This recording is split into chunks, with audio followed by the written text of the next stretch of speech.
Listen and రిలాక్స్కి స్వాగతం. పిల్లలు, ఈరోజు ఒక చిన్న కథ విందామా? ఒక చిన్న గ్రామంలో రవి అనే బాలుడు ఉండేవాడు. అతని కుటుంబం చాలా పేద కుటుంబం. తల్లి తండ్రి రోజు కూలి పని చేస్తూ బ్రతికేవారు. రవికి చదవాలనే కోరిక ఉన్నా పరిస్థితులు అనుకూలించేవి కావు.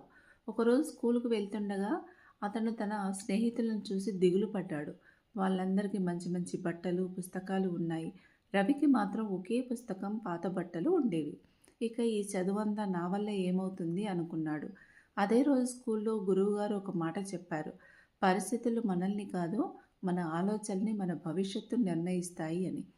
ఆ మాటలు విన్న రవి మనసులో నిలిచిపోయాయి. ఆ రోజు నుండి అతడు ప్రతిరోజు ఒక గంట అదనంగా చదవడం మొదలుపెట్టాడు. కష్టమైన అలసట వచ్చినా తన లక్ష్యాన్ని వదల్లేదు. దీపం చిన్నదైనా చీకటిని తరిమినట్టే రవి కష్టాల్లోనూ వెలుగుని వెతికాడు. సంవత్సరాలు గడిచాయి. రవి మంచి విద్యార్థిగా మారాడు. స్కాలర్షిప్ పొందాడు. చివరికి అదే గ్రామానికి గర్వకారణంగా నిలిచాడు. గ్రామంలోని పిల్లలకు రవి చెప్పిన మాట ఒక్కటే: నీ స్థితిని కాదు, నీ శక్తిని నమ్ము అని.